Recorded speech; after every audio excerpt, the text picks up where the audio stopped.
ஓம் நம சிவாய. ஓம் நம சிவாய. அஸ்ட்ரோ கராத்தே முனியப்பன் சுவாமி ஜோதிட நேயர்களுக்கு வணக்கம். என் குலதெய்வம் பெரியாண்டிச்சம்ம தாயை வணங்கி, என் அப்பன் கராத்தே முனியப்பன் சுவாமியை வணங்கி, என் குருவை வணங்கி வாங்க சிறப்பான பலன்களை பார்ப்போம். வணக்கம். இந்த பதிவானது தசா புத்தியின் பதிவாகும்.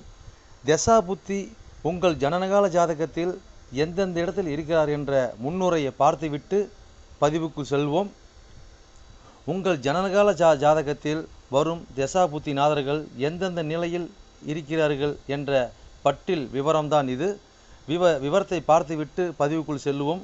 உங்களுடைய ஜனனகால ஜாதகத்தில் தசா புத்தி நாதர்கள் 1, 5, 9 திரிகோண சாணத்தில் இல்லை 1, 5 திரிகோண சாணத அதிபதியோடும் சேர்க்கை பார்வை நட்சத்திர சாரத்தில் பயணிப்பது, அல்லது 1, 4, 7, 10 கேந்திர சாணத்தில் சேர்க்கை பார்வை அந்த அதிபதியோட நட்சத்திர சாரத்தில் பயணிப்பது, அல்லது 2, 5, 8, 10, 11 பணபர சாணத்தில் இருப்பது, இல்லை பணபர சார அதிபதியோட நட்சத்திர சாரத்தில் இருப்பது சேர்க்கையில் இருப்பது, அல்லது 3, 6, 10, 11 உபயஜய சாணத்தில் இருப்பது, இல்லை உபயஜய சாணத்தில் கிரகத்தின் நட்சத்திர சாரம் பார்வை சேர்க்கையில் இருப்பது, அல்லது 3, 6, 9, 12 அபோகலியம் சாணத்தில் இருப்பது, அல்லது அந்த அபோகலி சார அதிபதியோடு இணைஞ்சிருப்பது சேர்க்கை பார்வையோடு இருப்பது, அல்லது சரலக்கணமாகிய மேசம் கடகம் துலம் மகரம் ஆகிய 2, 7 மாரக சாணத்தில் இருப்பது, அல்லது சிரம் லக்கணமான ரிஷபம் சிம்மம் விருச்சகம் கும்பம் ஆகிய 3, 8 மாரக சாணத்தில் இருப்பது, அல்லது பார்வை சேர்க்கையில் இருப்பது, அல்லது உபய லக்கணமான மிதனம் கன்னி தனுசு மிதனம் ஆகிய லக்கணத்துக்கு 2, 7, 11 மாரக சாணத்தில் இருப்பது, அந்த அதிபதியோடு இருப்பது பார்வையில் இருப்பது நட்சத்திர சாரத்தில் இருப்பது, அல்லது நீச்சம் உச்சம் ஆட்சி பெற்றிருக்கிறார்களா, அல்லது சூரியனிடம் அஸ்தங்கதம் பெற்றிருக்கிறார்களா, பரிவர்த்தனை அல்லது வர்க்கோத்தமம் அல்லது நீச்ச பங்கம் அல்லது திக்பலம் அல்லது புஷ்கரமாம்சம் அல்லது கெட்டிடும் ராஜயோகம் பெற்றிருக்கிறார்களா, அல்லது நட்பு வீட்டில் உள்ளார்களா அல்லது பகை வீட்டில் உள்ளார்களா, அதே சமயம் கிரகம் சுப கிரகம் சேர்க்கையில் பார்வையில் இருக்கிறார்களா, அல்லது அசுப கிரகம் சேர்க்கை பார்வையில் இருக்கிறார்களா, இல்லை அவர்கள் நட்சத்திர தொடர்பில் இருக்கிறார்களா என்று பார்க்கணும். அதுபோலவே அடுத்தது பார்த்திங்கன்னா 3, 6, 8, 12 வீட்டு மறைவு சாணத்தில் இருக்கிறார்களா, அல்லது 3, 6, 8, 12 வீட்டு அதிபதி சேர்க்கை பார்வை அவர்களின் நட்சத்திரம் தொடர்பில் இருக்கிறார்களா என்று இதுபோல பல சூட்சமங்களை உங்கள் ஜனனகால ஜாதகத்தை கொண்டு தான் ஒரு துல்லியமான பலனை நம்ம சொல்ல முடியும். ஆனால் நாம் எடுத்திருப்பதோ இது ஒரு பொது பலனாகும். இந்த பொது பலனே பார்த்திங்கன்னா உங்களுக்கு ஒரு 100%க்கு ஒரு 60% உங்களுக்கு கண்டிப்பாக ஒத்துப்போகும். சிறப்பாக இந்த பதிவை பாருங்கள். வாங்க பதிவுக்குள்ளே போகலாம். மட்டுமல்லாமல் சிறப்பு குறிப்புகள் என்னவென்றால், மேச லக்கணம் மேசராசி என்று நீங்கள் வைத்துக்கொள்ளுங்கள். அந்த மாதிரி வைத்து தான் இந்த பதிவுகளை நம்ம கொண்டு போயிட்டுருக்கோம். ஆனால் ஏன் அப்படி கொண்டு போகிறாங்கிறது விளக்கத்தை நம்ம சொல்லிடுவோம்.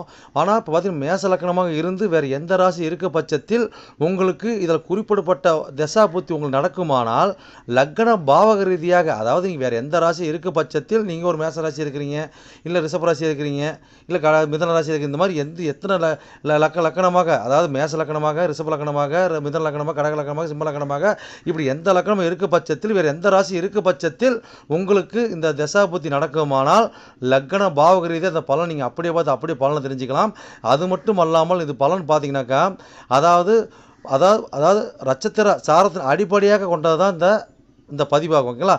அப்போ நட்சத்திர சாரத்தை அடிப்படையாக கொண்டு தான் ஒவ்வொருத்தருக்கும் ஜனனகால ஜாதகத்தில் நம்ம பலனை பார்க்குறோம். அப்போ நட்சத்திர சாரத்தை அடிப்படையாக கொண்டு பாவக ரீதியாக கொண்டு தான் பார்த்த பலனை நம்ம மக்கள் கொடுத்துட்ருக்குறோம்.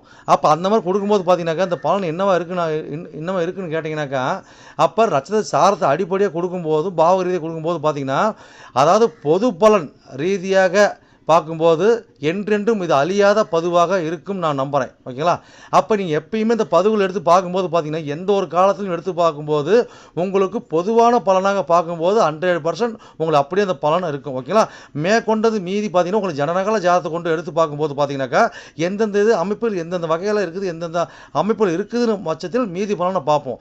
ஆனால் இது என்ன தான் நம்ம அந்த அமைப்புகளை பார்த்தாலுமே நம்மளுக்கு பார்த்தீங்கன்னா எப்படி தான் பார்த்தாலும் ஓரளவுக்கு அதாவது ஒரு 50% உங்களுக்கு நட்சத்திர சார்ந்த அடிப்படையில் இந்த பாவக ரீதியாக பார்க்கும் பொழுது இந்த பலன் 100% சிறப்பாக இருக்குன்னு என்று நம்பி வாங்க பதிவுக்குள்ளே போவோம். மிதன லக்னம் மிதன ராசி நேயர்களே, உங்களுக்கு ராகு திசையில் சனி புத்தி என்ற பதிவானது நக்கலத்தில் எண்ணி வர 11ஆம் பாவம் 11ஆம் ராசியான மேசராசி பதிவாக வைக்கலாம். இந்த மேசராசி நட்ச சாரம் அந்த நட்சத்திர வாயிலாக உங்களுடைய புத்திநாதனாகி 9 கோடி 8 கோடி சனீஸ்வர பகவான் எப்படி பண்ணிச்சு எப்படி பலன் இந்த பதிவாகும். இந்த பதிவு நாங்கள் எப்படி பார்த்து எப்படி பலன் தெரிஞ்சு கேட்டிங்கன்னாக்கா, நீங்கள் பார்த்தீங்கன்னா ஜனனகால ஜாதகம் எடுத்து பார்க்கும்போது பார்த்தீங்கன்னா ராசி கட்ட நவாசம் 2 கட்ட கொடுக்கப்பட்டிருப்பாங்க. பார்த்தீங்கன்னா ராசி கட்டத்தில் 12 கட்ட கொடுக்கப்பட்டிருக்கும்.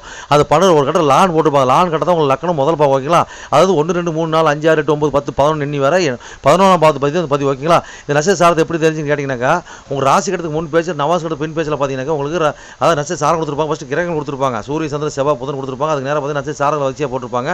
அந்த சாரத்து வழியாக தான் உங்களுடைய கிரகங்கள் வந்து பயணித்து உங்களோட தசாபதி நடத்தி பலன் அளித்து உங்களுக்கு கொடுக்க போகிறாங்க. பதிவோட விளக்கத்தோட புரிதல் ஓகேங்களா. இது புரிஞ்சு பலமும் சிறப்பாக இருக்கும் ஓகேங்களா. இது வந்து பார்த்தீங்கன்னா மிதன லக்னம் மிதன ராசிக்கு பதிவு பார்க்கணும். அப்படி கிடையாது. மிதன லக்னம் வந்து வேறு எந்த ராசியாக இருக்க பட்சத்தில் உங்களுக்கு அதாவது பார்த்தீங்கன்னா ராகு திசை சனி புத்தி நடக்கும்போது லக்ன பாவகிரதி பலன் நீங்கள் அப்படி பார்த்து அப்படி பலன் தெரிஞ்சுக்கலாம். இது எத்தனை கோடி தசாபதினு கேட்டிங்கன்னா, ராகு திசையில் உங்களுக்கு 8 கோடி 9 கோடி சனி புத்திங்க. அப்போ எத்தனை நாட்கள் செயல்பட்டு கேட்டிங்கன்னா, ராகு திசை 18 ஆண்டுகள் செயல்பட்டு இருக்கும். ராகு திசையில் பார்த்து சனி புத்தி பார்த்தீங்கன்னா உங்களுக்கு 2 வருடம் 10 மாதம் 6 நாட்களில் செயல்பட்டு இருக்கும் ஓகேங்களா. இப்போ லக்னத்தில் 11ஆம் பாவமான 11ஆம் ராசியான மேசராசி நட்சத்திரம் பார்த்துலாங்க. அப்போ நட்சத்திரம் இருக்குதுங்க. அஸ்வினி 1 2 4 பாதம் இருக்குது. பரணி 1 2 3 4 பாதம் இருக்குது. அதுபோல் கீர்த்தி 1ஆம் பாதம் இருக்குது ஓகேங்களா. இப்போ பார்த்தீங்கன்னா அஸ்வினி சாரத்தில் உங்களுடைய 9 10 கூடயும் அங்கே பயணிக்கிறார். அப்போ பார்த்தீங்கன்னா 11ஆம் பாவம் சம்மந்தப்படுது ஓகேங்களா. அப்போ வந்து கேது சம்மந்தப்படுறது 8 9 அதில் பயணிக்குது. அப்போ இந்த இடத்துல பார்த்தீங்கன்னா சனீஸ்வரர் நீச்சம் இல்லைங்களா.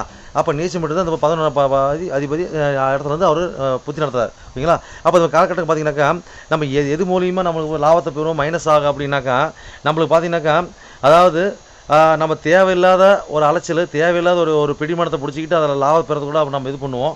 அப்போ இந்த காலகட்டம் பார்த்தீங்கன்னாக்கா நாம் அதாவது தன்னை வந்து பார்த்தீங்கன்னா இந்த லாபம் பெறதுக்காக இப்போ இந்த சனீஸ்வரன் நீச்சம் படுறாரு ஓகேங்களா. அப்போ 8 கூட 9 நீச்சம் பண்ணும்போது பார்த்தீங்கன்னாக்கா அப்போ உங்களுக்கு என்னங்க, அப்போ அதாவது பார்த்தீங்கன்னாக்கா ஒரு ஆன்மீகத்தின் மூலியமாக ஒரு ஜோதிட மூலியமாக மாந்திரிக மூலியமாக இந்த மாதிரிலாம் தொழில் பண்ணுறோம். அது மாதிரிலாம் ஒரு லாபத்தை நினைக்கிறவங்களாம் பார்த்தீங்கன்னா இந்த மாதிரி காலகட்டங்களில் நீங்கள் லாபத்தை பெருசாக பார்க்க முடியாதுங்க ஓகேங்களா. அப்போ தந்தையார் மூலியமாக ஊர் ஒரு பெரிய மனுஷங்க காரியகர்த்தா தர்மகர்த்தா இந்த மாதிரி நாம் இருக்கிறோம் இல்லை அவங்க மூலியமாக உதவி பெறுறோம் அப்படின்னா அது மூலியம் பெரிய லாபம் கிடைக்குமானா பெரிய லாபம் கிடைக்கிறதுக்கு வாய்ப்பு கொஞ்சம் குறைவு தாங்க ஓகேங்களா. அப்போ இந்த காலகட்டங்களில் ஒரு ஆயுள் காப்பீடு திட்டம் ஓகேங்களா, ஊர் டு ஊர் போய் லாபம் பெறுறது இந்த மாதிரி திடீர்னு ஒரு அதிர்ஷ்டம் புதையல் இந்த மாதிரி கிடைக்குமான்னு கேட்டிங்கன்னா அடுத்த பணத்தை நாம் முதலீடு போட்டு நம்ம பணம் முதல் பண்ணுவோம் கேட்டிங்கனாக்கா அது மாதிரி கிடைக்கிறதுக்கு வாய்ப்பு ரொம்ப மிகவே குறைவு தாங்க. அது அங்கே வந்து பார்த்தீங்கன்னாக்கா இந்த மாதிரி காலத்தில் இருந்தால் அந்த மாதிரி காலத்தை கண்டிப்பாக அதில் நீச்சம் இருந்ததுனால பார்த்தீங்கன்னாக்கா அப்போ அதனால் அந்த கிரகத்துக்கு சாரம் கொடுத்தவங்க எப்படி இருந்தாலும் பார்த்து நிறைய சொல்லலாம். ஆனால் பொது பலன் இது தாங்க. ஜாதக ரீதியாக பார்த்தா எவ்வளோ சொல்லலாம் ஓகேங்களா. சரி அடுத்த சாரத்து போகிறது எவ்வளோ அடுத்த சாரம் போகலாங்க. அடுத்து பார்த்தீங்கன்னாக்கா உங்களுக்கு பரணி சாரம் இல்லைங்களா. அது பரணி சாரம் பார்த்தீங்கன்னாக்கா உங்களுக்கு 5 கோடி 12 கோடியவன். அப்போ பார்த்தீங்கன்னா அதில் வந்து பார்த்தீங்கன்னாக்கா 8 கோடி 9 கோடி நீச்சம் இருந்ததுனா பார்த்தீங்கன்னாக்கா உங்களுக்கு அதாவது பார்த்தீங்கன்னாக்கா தந்தையார் மூலியமாக உங்களுக்கு சொத்து இருக்குதுனாக்கா பூர்வீக சொத்து இருக்குதுன்னா சொத்துல நீங்கள் லாபம் பெறதுக்கு உண்டான வாய்ப்பு தடங்கள் போகிறோம் ஓகேங்களா. ஒரு பெண் சொத்து அம்மா சொத்து இது மாதிரி இருக்குதுனாக்கா அதில் தடங்கள் போகிறோம் ஓகேங்களா. இப்போ இரண்டாம் தரமாக நம்ம கல்யாணம் பண்ணுறோம் திருமணம் பண்ணுறோம் அது மூலியமாக நம்ம சொத்துக்கள் வருமானா அதுவும் கொஞ்சம் தடப்பட்டு போவோங்க. அதே மாதிரி பார்த்தீங்கன்னா 9 8 கோடி அங்கே வந்து நீச்சம் பெறதுனா பார்த்தீங்கன்னாக்கா அதாவது அந்த வழி அதாவது பார்த்தீங்கன்னா இப்போ பெண் வழினா அவங்க அப்பா வழி சொத்தானது. அப்போ அது நம்மளுக்கு சுகமாக இருக்காது. அப்போ மாமனார் சப்போர்ட்ஸ் பெருசாக இருக்காது. இந்த மாதிரி எவ்வளோ சொல்லிட்டு போகலாம். அப்போ நண்பர்கள் சப்போர்ட் இதெல்லாம் வந்து பார்த்தீங்கன்னா பெருசு நம்மளுக்கு ஒரு உடன்பாடு இருக்க இல்லாத மாதிரி போயிட்டுருக்குங்க ஓகேங்களா. அப்போ 8 கூட 9 கூட நாங்கள் நீச்சமாக வராங்க. 11ஆம் இடம் அதிபதி 11ஆம் படம் நல்லா தானே இருக்குது அப்படின்னு கேட்டிங்கனாக்கா அப்போ அது ஜனகால ஜாதத்தை பார்த்தா துல்லியமாக பலன் சொல்ல முடியுங்க ஓகேங்களா. அப்போ அந்த பரணி சாரம் கொடுத்த சுக்கரம் எப்படி இருக்காரு அவர் என்னமா இருக்காரு அதெல்லாம் பார்த்தா துல்லியம் பலன் சொல்ல முடியும். அப்போ இந்த மாதிரி பார்க்கும்போது வந்து பலன் தான் ஓகேங்களா. சரி ரைட் ஓகே என்ன எவ்வளோ சொல்ல அடுத்த போகிறாங்க. அடுத்த சாரம் பார்த்தீங்கன்னா அது என்ன சாரம் அடுத்தது பார்த்தீங்கன்னாக்கா கீர்த்தி சார் இல்லைங்களா. அது 3 கோடி சாரம் சூரியனோட சார் சிம்ம சூரியனோட சார் இல்லைங்களா. அப்போ 3 கோடி சார். அப்போ பார்த்தீங்கன்னா இந்த மாதிரி காலகட்டம் பார்த்தீங்கன்னாக்கா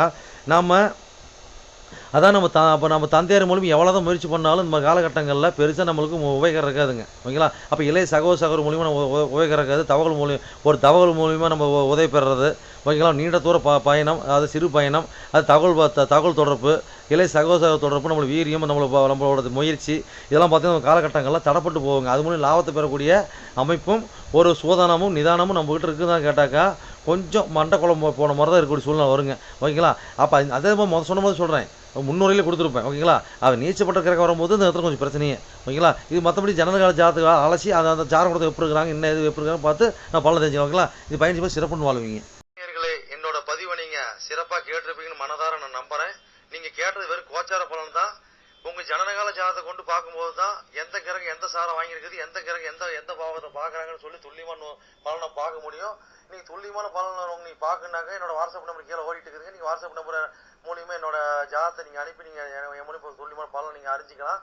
அதே மாதிரி பார்த்தீங்கன்னாக்கா பல பேர் நான் நேரில் வந்து அணுகிறாங்க. அதுவும் பார்த்தீங்கன்னா நம்ம இருப்பிடம் பார்த்தீங்கன்னாக்கா நம்ம இருக்கிறது ஒரு ஆலயத்தில் இருக்கிறாங்க. சொந்தமாக ஆலயம் வச்சு நடத்திட்டு இருக்கிறோம்.